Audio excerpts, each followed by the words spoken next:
Hi, I've decided to make a vlog this month that's a little bit different to what I've been doing recently with my videos, and it's going to be a little bit more along the lines of the vlogs I used to make a few years ago, which were more sort of like daily life and what was going on with my creative work. What I've been doing more recently is stuff that is very based around specific trips I've gone on and walking and holidays and things, and that's mainly because that's just when I have more time free to sort of edit videos. But this January is a little bit different for me. I have a book coming out, my third graphic novel is coming out on the 20th, and I've been given the whole month off from my publishing job to sort of focus on promoting that. So I thought it might be quite interesting to sort of document what I get up to. But I think it'll be a little bit of a longer video than I've been doing recently. The first part I'm going to talk about my book a little bit, just say what it's about, and do a sort of deep dive into some of the processes that I went through to make the book, because that's something I always enjoy hearing other authors and artists talk about.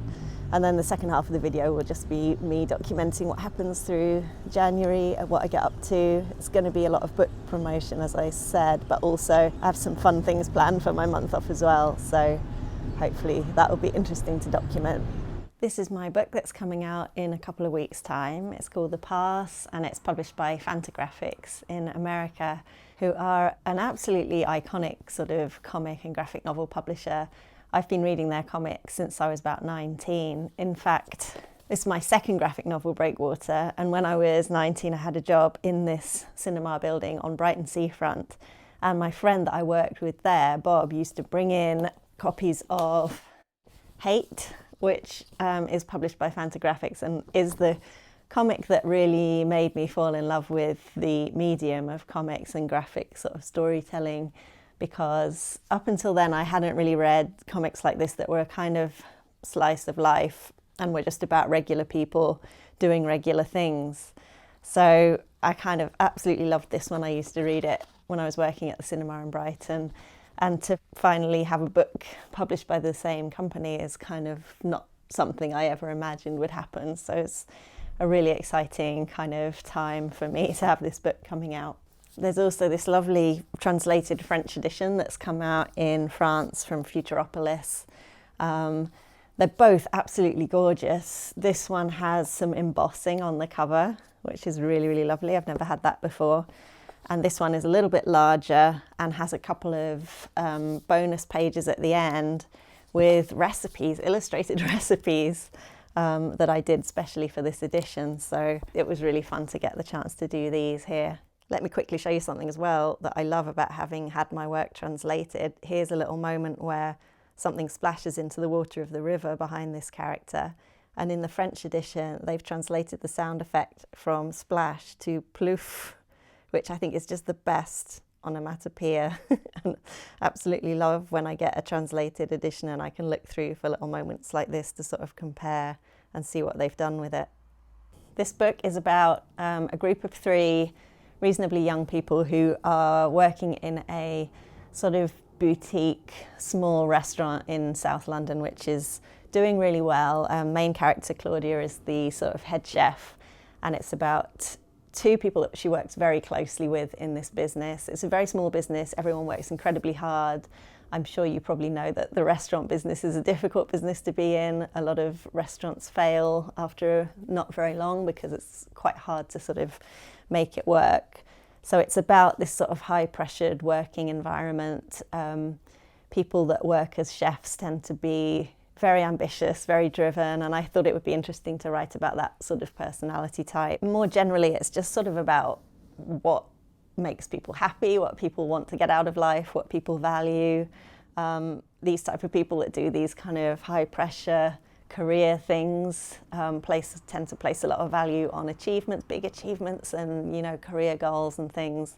And so I ask questions about success and what you might end up sacrificing to get success, and whether success is everything you thought it would be. And it's just about people trying to muddle through life and figure themselves out and their challenges and figure out how to exist in the world. The book took me about 4 years. I wrote and illustrated it, probably actually 4 years to illustrate it and a few months, 6 months or so to write it. because the way I tend to work is I write the story as a script. I almost sort of write it as a screenplay. That's how I imagine it in my head before I sort of start to do any drawing, because I always want to figure out the story completely before I spend time. I'm quite slow at drawing. Before I spend time drawing, I want to know I've got the story nailed down so that I'm not doing work that I'm then going to not use in the end. So I like to write it first as a script. I'll show you an example in a second. I've got one on my laptop here. Yeah, I thought I would do a little kind of deep dive into my process of how I make these, because it's something I love to read about with other people and hear other people talk about. Everyone has a very different approach to making a book like this, and it's really interesting to dive into how people do it. So I'm going to spend a little bit of time now talking about that before I get back to what's going on for me during my month off. Each time I start a new book, I kind of try and do something a little bit differently. This was my very first graphic novel, which came out in 2018, and it's autobiographical, and it's a travel log about 6 months that I spent traveling through Mexico in my 20s. And the way I've always approached comics in the past is to work with a set grid for the panel layouts like this. So this is a 4x4 basic grid that I will use for every page, and then I will make variations on it, like, for example, this very long panel, which is good for landscapes and setting the scene, or I'll think, yeah, these can be very sort of short, quick moments, but it's always kind of based around the same layout. So when I did this book, I wanted to break away from that because I thought it was almost a little bit of a crutch or something that I rely on too much. It's always my starting point. So with this one, I came up with the idea of just tackling each page without a grid in mind and just having these kind of big immersive pages where this is one panel, this is another panel, and this is another panel. But these two sort of form a big full bleed, which means the artwork goes right to the edges of the page, sort of background, and then this panel is sitting on the top. And throughout, I've just got these kind of very large illustrations with panels dotted around, and it's never kind of the same layout each time. So that was a really fun exercise for me, to kind of not use the grid that I was used to and just to kind of tackle each page differently and think, what does this page need in terms of the layout? Starting the process of writing a book for me often just involves starting to make notes, often in the notes app on my phone, and often in the middle of the night for some reason, which is annoying. That seems to be when my ideas start to come together. So I end up with lots of notes sort of in my phone, which I then quickly transfer onto my laptop and sort of start a Word document where I kind of keep all the ideas together, and I might keep little snippets of dialogue and conversations and things there as well. I found here the document that I used for this book, where it's got a mixture of sort of character ideas, story ideas about what's important to get across at different points of the book. It's even got some visual things. It's got terracotta walls written there. It's got some research. It's got some ideas for scenes. It's also got some notes on a typical day in the life of a restaurant, what happens at what time. And I also create an overview of just a very brief description of each scene and what is happening in each scene and moment. And I then type that up into a full script, which I can send to an editor to see what they think. As I say, when I start to write a project like this, I start with a script, which is a bit like a screenplay. It kind of explains where each scene is set and what the dialogue is, and it includes some visual directions of what's happening in the scene. That's so that I can show it to an editor and they can kind of understand what the page will look like, even though I haven't drawn anything yet. And I start to sort of plan exactly what's going to be on each page. Here I've done it spread by spread. A double page spread is the right and left hand pages of a book as they face each other. So this is page 12 and 13, and I've written what's going to be on the left, what's going to be on the right. And then when it comes to drawing, I look at my script and I kind of make a mess like this. This is a great example of a page that was really difficult to figure out because it involves a big aerial view of lots of people sitting around a table, and then these people having sort of conversations between them. So you can see that I've had to kind of mark each character where they are around the table so that when the view changes to a different angle, I get it right who's sitting to the right and left of who. And you can also kind of see down here, there's a few characters I haven't got around to coming up with their names yet. This person is labelled boy. and this person is labelled waitress. So this is just me working out the logistics of how this is going to work. There was a lot of scenes in this book of people sitting around tables, and the sort of camera angle, as I think of it, which is the angle that the viewer is looking at each moment, changes a lot. So I had to figure out who was where and how it would fit with people speaking as well. So when I'm ready to start drawing, I set up a file that's in the correct dimensions for the page size that I'm working at. And I always work in double page spreads. So there's a left-hand page and a right-hand page, because I like to see how they work together. And yeah, the first thing I do is I will draw the panels out that I have planned. I'll then drop in the text and add speech bubbles as well. I don't actually add these little speech bubble tails until I finish the artwork. But they're there now because this is actually a finished page that I'm going back over to demonstrate to you. So once I've got the text in place and the bubbles, and the reason I do that first is that I want to know how much space I've got left for illustration. There are pages in my book with quite a lot of text, so I like to get it onto the page first and see how much space is left for my drawings. I think a lot of artists have a rough idea of where the speech bubbles are going to go, but they don't actually add the text in until the end. That's a sort of late part of the process for them. But my feeling is always I'm going to have to do it at some point anyway. So I may as well do it at the start. And then it's just the artwork that I need to finish. So once I've dropped in the text and drawn the speech bubbles, I will then work on the line art. Here's a double page spread with the sort of finished line art. I use this sort of grey tinted background because over the years I've developed a style where I quite like my speech bubbles to not be outlined. And I just kind of like it unoutlined, but that means that if I didn't have this tint to the background, that I wouldn't be able to see where the speech bubbles are or my white panel borders either. So that's the reason for that background. So this spread here is quite a good example of why the planning of a comic page takes quite a long time, especially in the early stages. There's just a lot of small decisions you have to make as you go. For example, I've named by this point all my main characters, but here's a new character, this sort of food journalist.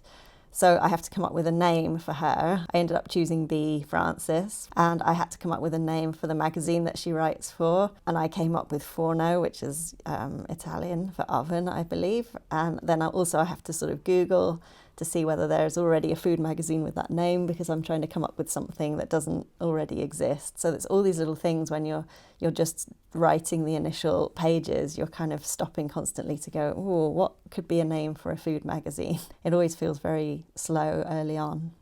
So here is an example of how I might plan out a page. On the left here is very, very rough thumbnails where I'm literally just thinking, okay, this person speaks first, they're going to be on the left, they're sitting either side of a table, this person speaks next, so they're going to be on the right, and then I continue to work through what needs to happen on that page. And then especially early on, I'll often do a slightly more detailed rough just to kind of figure out how it's going to work, and then the finished line art will look a little something like this. Although often early on in the drawing stage, I haven't quite finalised how my characters are going to look yet. For example, this was one of the earliest pages I drew, and the character's face here, she ended up looking quite different to this later on once I'd sort of pinned down how she was going to look. So I ended up having to go back and redraw the face just in this panel here. So yeah, that's how the finished coloured page ended up looking, and the way the face is drawn here just was more in line with how her face ended up being drawn later on in the book.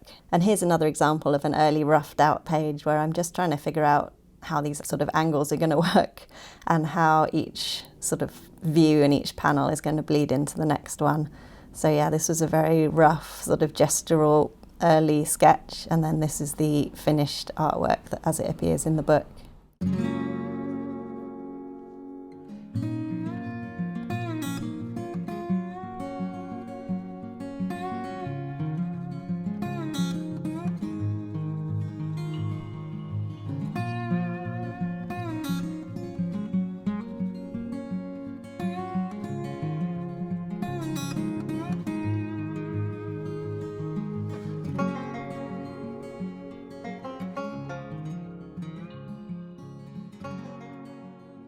When it comes to drawing, I draw on the iPad these days with Apple Pencil. In Procreate, the program, I used to work completely traditionally when I first started as an illustrator on watercolour paper with paint and pencil and all sorts.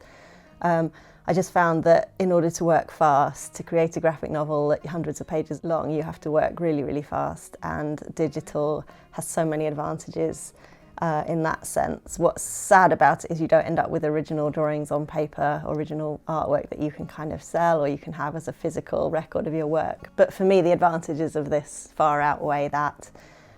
It's so portable. I mean, if I'm traveling, or if I'm going to be spending 3 hours on a train and I want to get some work done, this is so easy to bring with me and just be able to do everything I need to do. Working in watercolour on large pages, you can't really bring that on a journey or when you're travelling very easily. I use tools in Procreate in the programme that very much resemble traditional media though. I use pencil tools to draw, sometimes charcoal for shading or texture, and for this project I experimented with paintbrush tools. And for me the process is just going through and sort of trying all the different tools that are there, the brushes and things, and finding the ones that I like, and then developing a process that I get more and more used to as I go through the book, of just using the same it's usually the same 3 or 4 tools over and over again. When I've got the line art drawn, I then often go through a process called flatting, where you fill in blocks of flat colour to which you will then add texture and light and shade afterwards. Sometimes with this sort of painterly style that I developed for this book, I will go in with a paintbrush set very large and just lay down areas of kind of texture for the sort of backgrounds, and then, as I say, fill in some flat areas and then add light and shade and texture on top of those. I then also have a finishing process where I kind of lighten up my line art so that it's not so stark. I add a clipping mask to my line art layer, which means you can kind of shade and lighten up the line art without actually kind of removing it. So I can sort of work on reducing the harshness of the lines, and overall it gives it a really sort of painterly finished effect.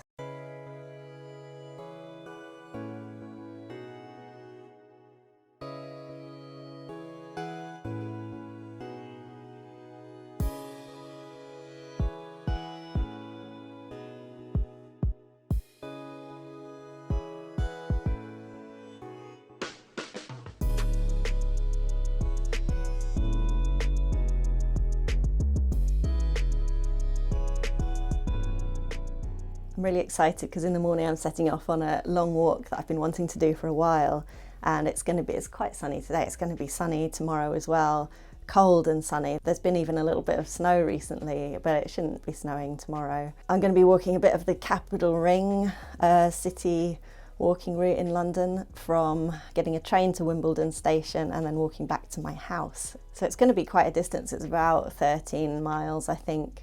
But it's going to be a beautiful day, and I'm just making sure I've got everything ready for that.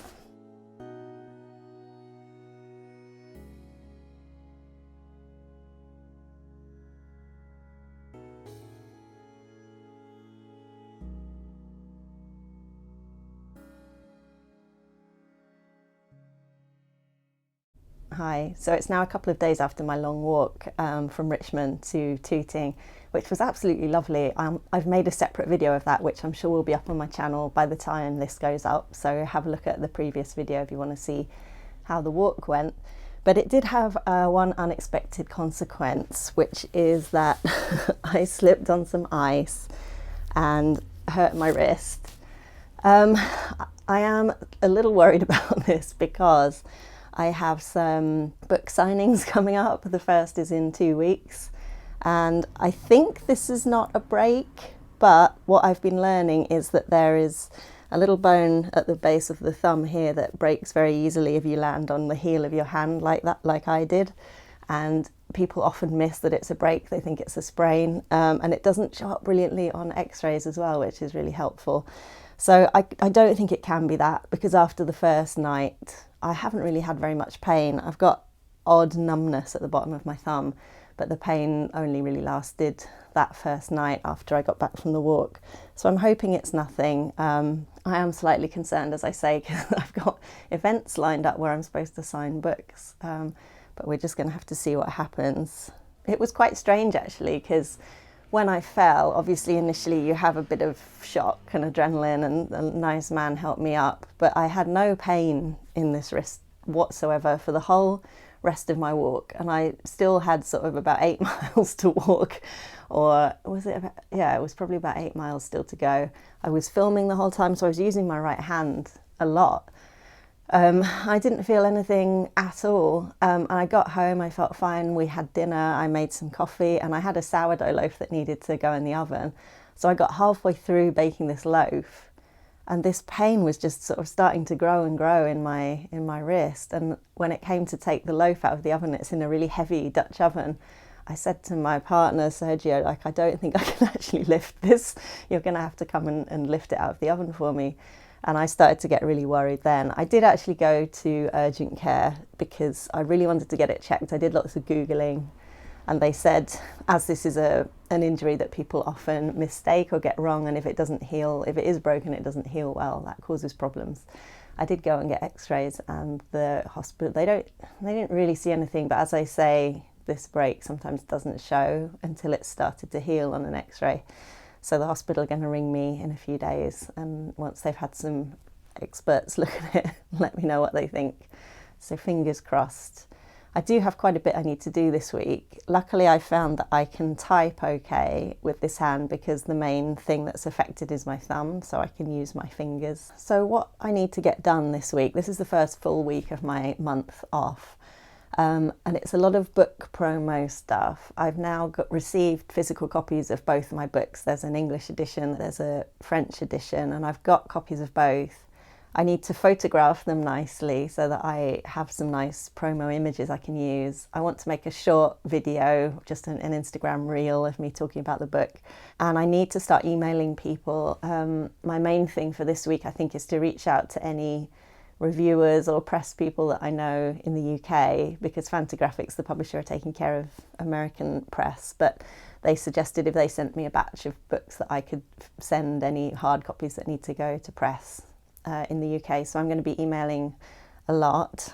And I'm also sort of doing a little bit of planning ahead and prep for my trip to France, which I'm really excited about. There's a tradition in France with book signings for graphic novels that people expect a really, really nice illustration, for you to draw a really nice illustration in the front of the book. In the UK, it tends to be a very quick sketch and a signature. But in France, graphic novelists do these beautiful, like actually using paint and things in the front of books. And I'm a little intimidated by that. I'm not used to it. So I came up with this idea, which I'm quite excited about, because the part of artwork that I'm most confident at is the colouring. And I thought, what if I designed a custom rubber stamp with a nice, really nice illustration, something to do with the characters of my book, and I can stamp the front of each book, and then I can custom colour each kind of print, and I'll take coloured pencils and pens, whatever I might need, and I think that will work okay. It takes away the fact that I can't sort of draw on spontaneously without reference material very well, because it takes the initial drawing part out of it. But hopefully I can come up with a nice enough design that people will like it, and the fact that I'll do a really nice custom colouring job on each one before signing the book, hopefully people will appreciate that. So that's another thing I'm working on this week. My plans for next week, I have quite a fun little outing planned for my partner and I, hoping my wrist will be fine. I think it should be okay. It's a 2-day hike in the countryside. And I don't see that this will be a problem. I'm going to have to be very careful not to fall on it again, but I can use a hiking pole with one arm if I need to. We're going to be walking from a tiny little place in Kent called W-Y-E, to Canterbury, which is a really old cathedral town in Kent, which is really beautiful. And we're doing it in 2 stages and stopping at a little village in the middle, and I've booked us into an inn for the night. There's a historic kind of building. I'm really excited about this. I do a lot of hiking with my friends, and I do short London walks with my partner, but we haven't really done a countryside walk in a long time, and we've both been getting quite interested in history lately. So I thought it might be fun for him to kind of experience these multi-day walks that I've been doing with my friends. Each leg is quite short, they're only about 5 or 6 miles, but hopefully that'll mean that it's fun rather than arduous, and we'll get to be out in the countryside and also see some historic buildings and things.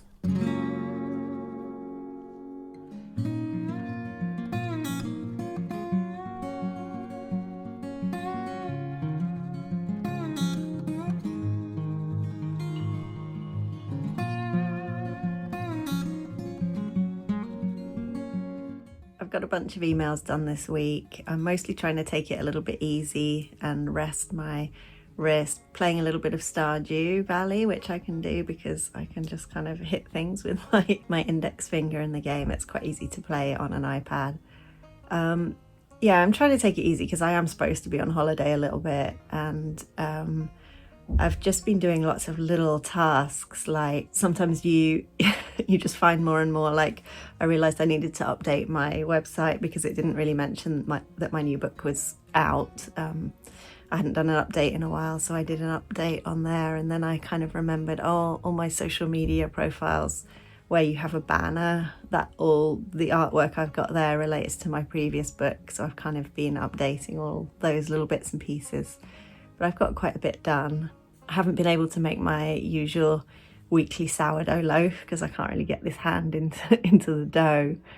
So I've just done a bread machine loaf this week. The other thing that's been tricky is exercise, because lately I've been really getting into rowing. I've got a rowing machine and I've been using it to do zone 2 workouts, and I can't kind of grip the bar. I also can't really do strength or anything unless I just do my left side.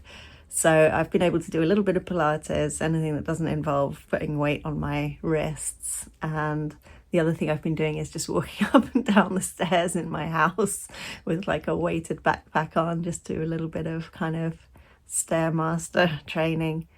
But yeah, doing a little bit of that, bits and pieces, and also just trying to enjoy being off work.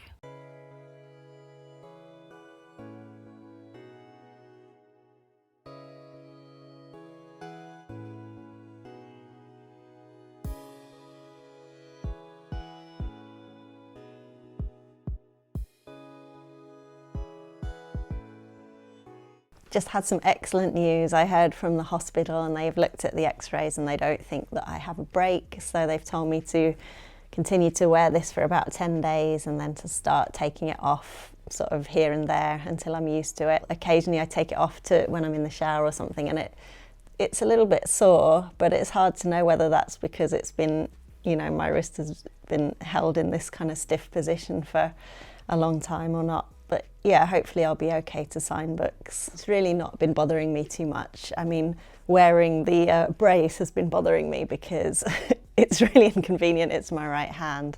And it's been amazing to discover all the things that you really can't do with one hand, or with one hand really impaired. So my heart goes out to people that have a real injury or a real sort of issue. Yeah, I just didn't really I broke my left arm when I was a kid, but obviously that's not my dominant hand.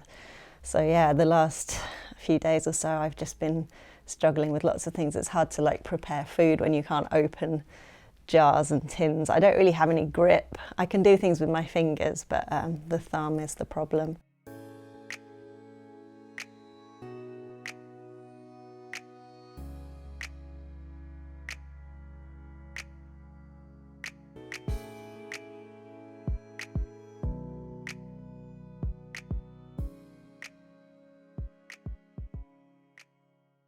It's now week 2 of my month off work, although when I say off work, I mean I'm off work from my publishing job, but I'm still doing quite a lot of work in terms of trying to promote my book. The first reviews have started coming in, which is really exciting. I've been quite nervous about it.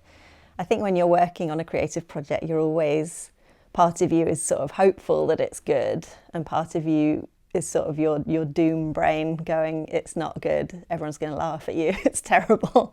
So if you do get a couple of reviews come in and some comments from people who've read it that and they're positive, it's really, really, really great news. So I've had a few of those trickle in, and I set up on Instagram like a saved highlight thing of your stories where it archives them and you can kind of refer back to it.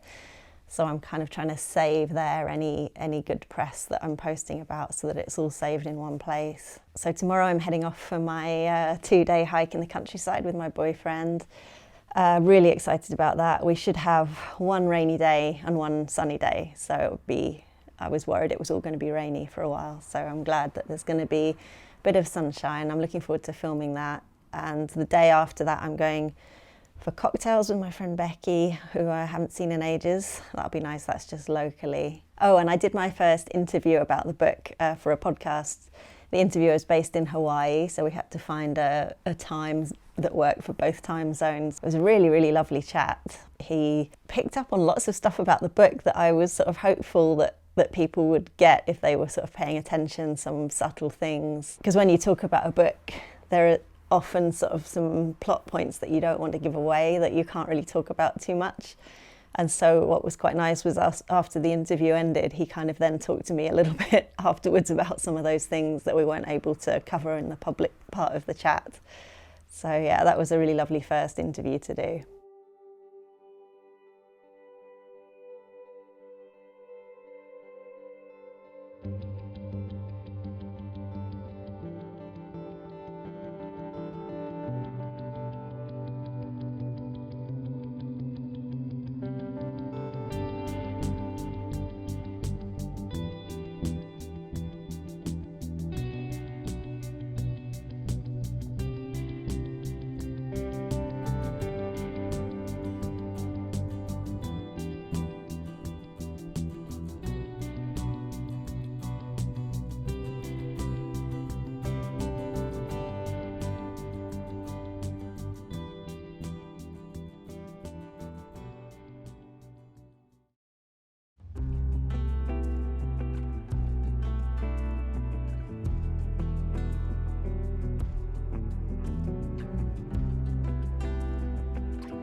I'm coming up to the end of week 2 of my month off now, and my trip to the countryside was lovely. The inn we stayed at was so nice. It was called the Woolpack, and that name comes from there being a history of wool smuggling in the area, which I did not know about, so it was interesting finding out the history of that. But yeah, a really cool old building, a lovely big room with a bath, so that after hiking we could kind of relax and have a bath. And the food there was fantastic. It was just really, really impressive food, and the people there were lovely, so it was a really, really nice outing. I need to update you on my rubber stamp project that's ongoing. I've got my rubber stamp here.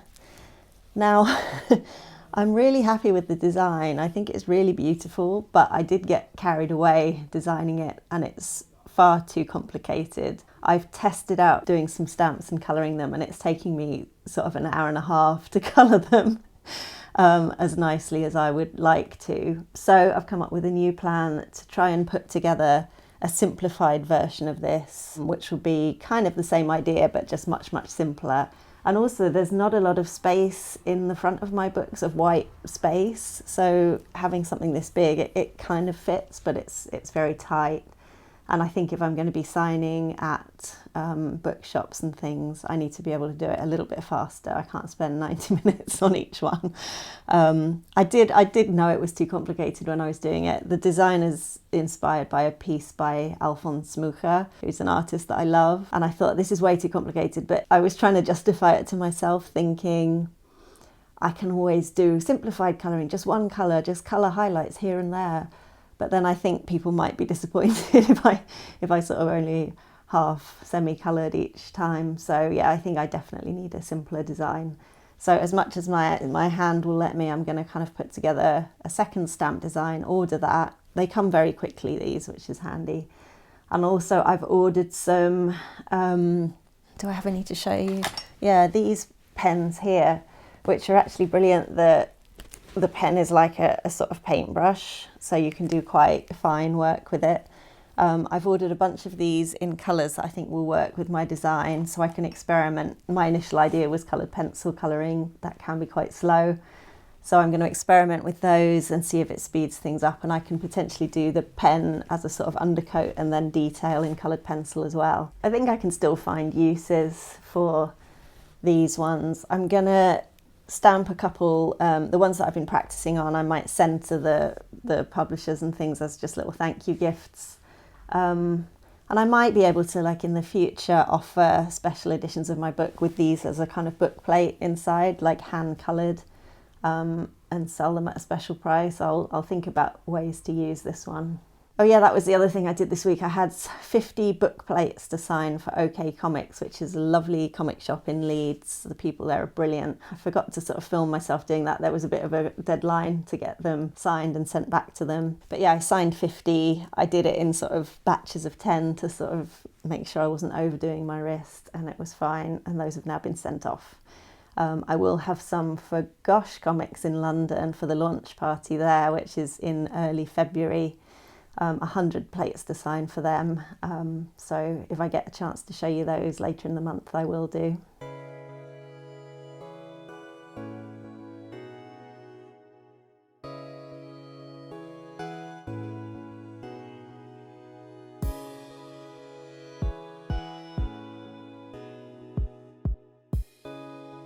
It's Friday today, and I've just had some slightly disappointing news. Well, quite disappointing, really. My Paris trip has been cancelled. The publisher was really, really apologetic. There was just some organisational stuff that didn't happen. They were partnering with a magazine to sort of organise these events I was going to be taking part in, and they said it just fell through for whatever reason. You know, they can't afford to bring me over there just to not have anything actually happen. I think there was supposed to be a talk via Zoom and some bookshop signing. So that's really annoying. I would have loved to have been. I haven't been to France in a little while now. But in an odd way, once I got over the initial news, I'm kind of pleased, just in the sense that this month off feels like it's rushing by so fast, and I feel like it was going to be 4 days, this trip. I feel like it would have taken up an entire week, and I feel like I've got a week of sort of time off back, which is quite nice. I'm just going to have to think of a way to treat myself to something to kind of make up for it, like a consolation prize. My partner and I have talked about maybe trying to do another little walk in the countryside. The weather is looking abominable. It's just raining every day, so I don't know if that will happen. But if we don't do that, we'll maybe have a nice meal, get some food in to cook. I'm not sure what we'll do, but I will keep you updated.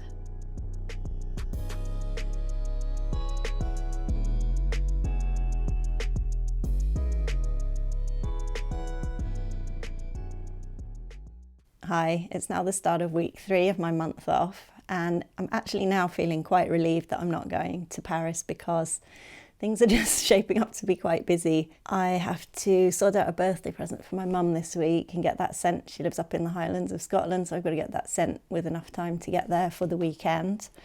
Even though the trip to France fell through, there's been some really exciting French press happening, which is great. I've just heard that I've got to record an interview for French radio. I think it's like a big, like almost the equivalent of the BBC in France. And they've sent me questions about the book and asked me to record my answers and just send them an MP3. So I don't quite know how it's going to work on the radio, whether they're going to play my actual recording or whether they're going to have someone translated or dubbed, or I'm not sure. But yeah, I have to sit down and do that today. It's also Tuesday, and almost snuck up on me. It's the actual official publication day of my book, which I'd sort of forgotten about that. So I need to do some social media posting and stuff just to mark the day. Also, my new small size rubber stamp has arrived, which is much more manageable. And even though I've been sort of fretting about the Paris trip and signing and doing these little drawings in the front of people's books, I can still use this for I've got the big London launch party, so I can still use the pens that are coming. They're a bit delayed for some reason, I don't know why, but hopefully they'll be here this week so I can practice. But yeah, I'm going to stamp one of my actual copies of the book that I have. I'm going to stamp today and colour it with the pencils that I've got, just to see how this looks. And that's also something I can post about online to try and advertise the London launch party. Also, because I haven't been travelling, I've had time to completely finish editing that Richmond hike vlog that I was talking about. So that will definitely be up on YouTube now. It was nice to just sit and do that and relax rather than being stressed and travelling and being anxious about sort of public appearances and not being able to speak French and things. So yeah, it was annoying that I didn't get to go, but in some ways it's turned out to be kind of easier and less stressful for me. Oh, and one other thing I'm doing this week, I'm going to meet up with Ricky, who's my Avery Hill colleague. He's the boss of Avery Hill Publishing, who I work for. That's my sort of day job. I'm meeting him and an artist that we're going to be publishing a book by next year, who I knew years ago in London. She was around the sort of comics scene in London for a while, but she moved to Berlin, so it'd be quite nice to see her. I haven't seen her for years and years, so we're going to probably grab lunch on Thursday. And since that will involve travelling into central London, I kind of got the idea that, you know, I said I would try and think of something fun to do as a kind of consolation prize for not going to Paris. Whenever I go to central London, a big treat for me is to buy sushi from the Japan Centre and just buy a big sort of big meal's worth. So I'm going to do that as our kind of treat this week.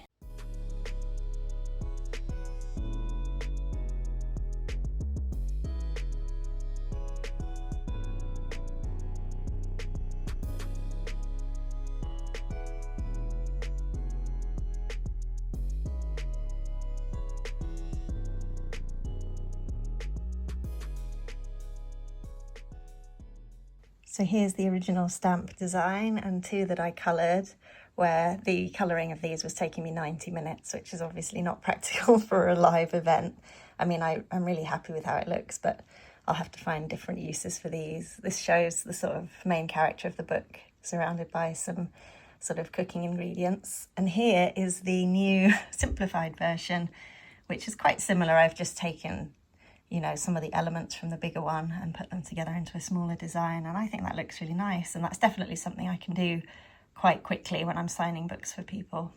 Today my brush pens arrived. I don't know what held them up, but they were very, very slow. They would have actually been far too late for me to take to France if I had been going. So I'm glad I didn't need to worry about that in the end.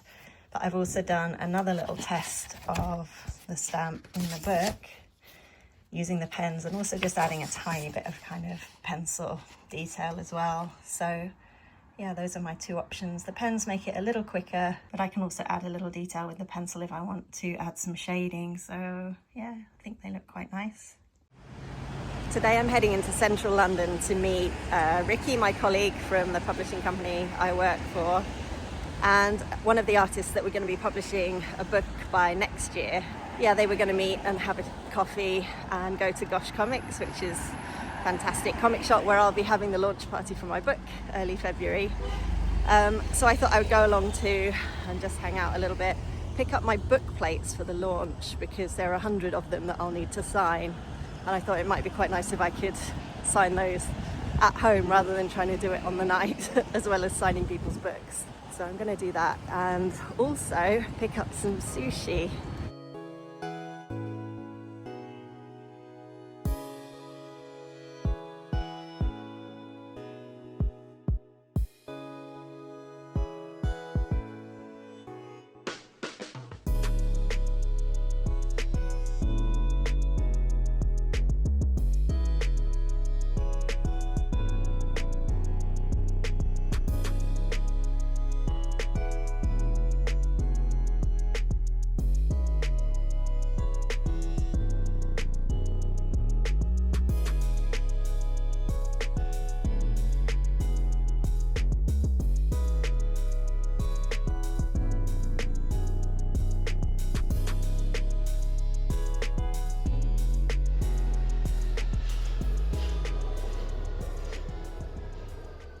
Hi everyone, it's now Friday and I've just had the most exciting news from France relating to my book.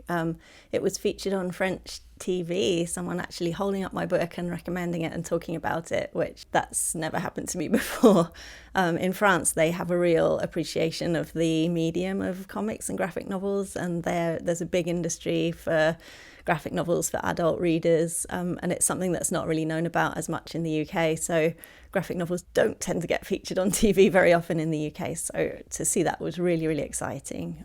It's definitely my first time a book has been held up and talked about on TV. I haven't heard anything about the radio interview I did. I don't know if I'll get to hear that or find out anything about that. But yeah, that's really exciting. And a little update on my wrist as well. It's feeling really, really good. I've been exercising with it and everything, and I'm back to making my sourdough. So that's good news.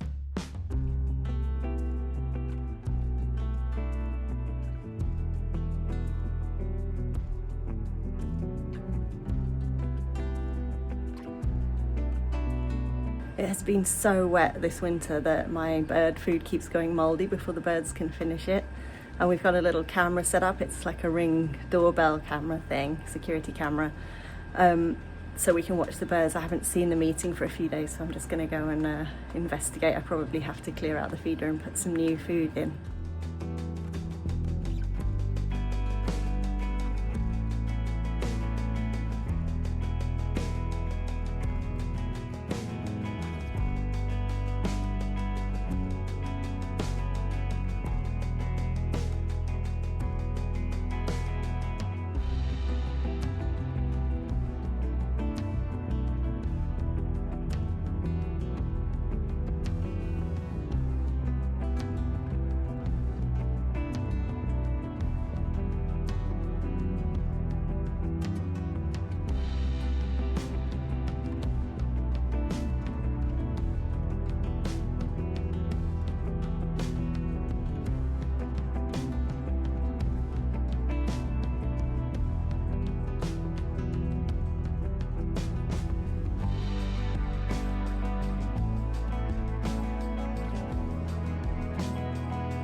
It's the final week of my month off, which is a little bit sad. I've got quite a busy week lined up. I've got the dentist in a couple of days, which won't be super fun. It's just the hygienist. It's just me taking advantage of having some time off to kind of do those things that I usually avoid with the excuse that I'm too busy. I've got to prepare for the presentation I'll be giving at Kingston University at the very start of February. It's a sort of two-part thing I'm doing. I'm doing 2 sessions with the students there, 1 month apart. The first one is me giving a presentation about my work in comics and in publishing. And then the second part is me kind of going back to kind of give them some feedback on the project they're working on. But yeah, the presentation, I need to make a PowerPoint and sort of rehearse it. I'm not a confident sort of speaker, so I like to at least rehearse my talks a couple of times. Along with the interview I recorded for French radio, I feel like I've done a lot of talking to myself in this room this month, which has been a bit strange. But I've also done some podcast interviews, so I have been talking to other people, which has been nice. I've got a couple more interviews coming up. I've got Awesome Comics Podcast, which is an English comics podcast, which they're really brilliant. I've been on it a few times, so I'm not nervous about that because I know the guys, and that should be really fun. And there's also an interview with a guy on Zoom. It's not going to be a podcast, it's going to be a written piece about the book, but he's doing an interview via video to then write up later. I've also got a very rare outing for my partner and I into central London. We're total homebodies. We don't tend to venture into the city that often, but in a very rare turn of events, there was an exhibition at the Serpentine Gallery that he was interested in seeing. It's more because he's quite an audiophile and there's some audio elements to this exhibition. It's a very small show, but there are some sort of antique speakers and amplifiers and sound systems that are involved. So we're going to go and see that and also just explore that area of London a little bit. It's not an area I know very well. We might pop into Harrods just for something to do because I'm not sure if I've ever been inside there, so that would be quite interesting. I've got to sign my book plates for the Gosh Comics launch party. Even though the launch party and the Kingston talk are at the start of February, I'm going to sort of include those in the vlog as well at the end, because I've been mentioning them and doing the preparations for them. So I will include those two little bits. I've got some Etsy orders to send out. Kind of unexpectedly, I've had a bunch of orders coming in. I suppose it's not that surprising, but I don't get a huge number of Etsy orders in the normal course of events. But because there's been publicity about my book, I've sold quite a few copies of my zines and books and things, and somebody has ordered wanting everything signed, so I'm going to do that today.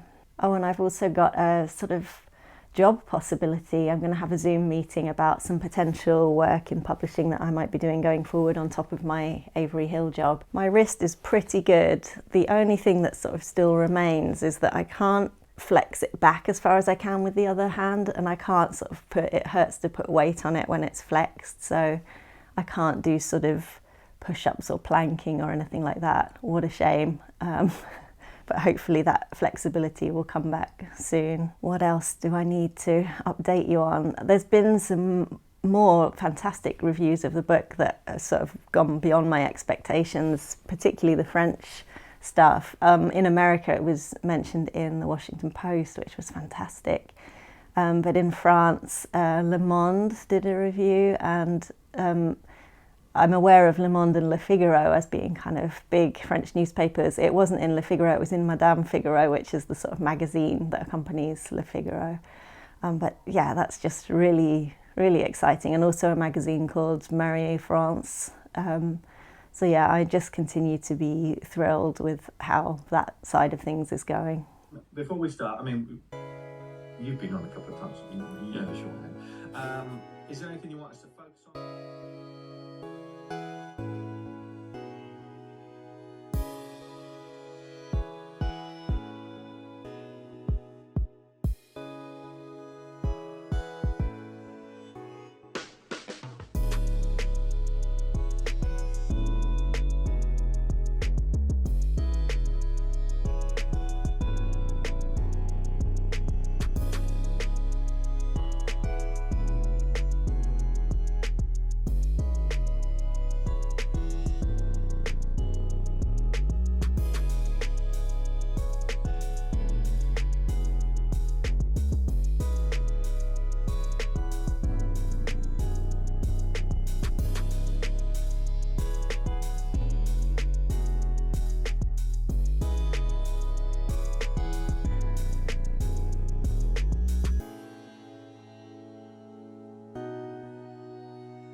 I've got a quick update for you on the interview I did for French radio. Do you remember me saying I wasn't sure how they were going to use my audio, whether they would use it at all or whether they would dub it or re-record it or what?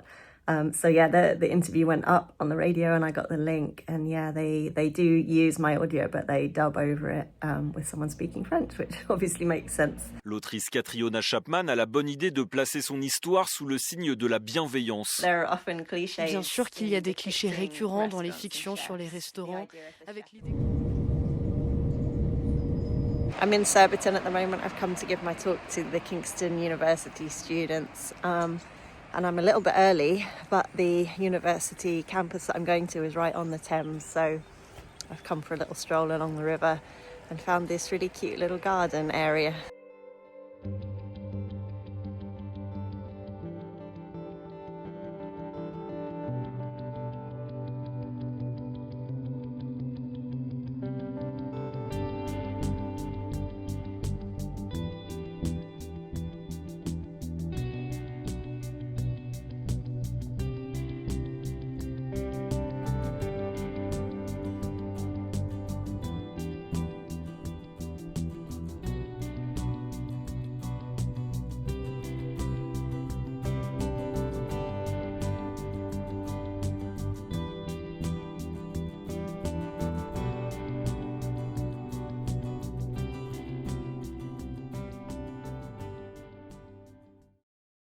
Hi, it's now February, and yesterday I had my launch party at Gosh Comics in Soho, which went really, really well. I was horribly anxious about it that day. I think I always feel a lot of responsibility with these events that you just want people to come because it's embarrassing if people don't come.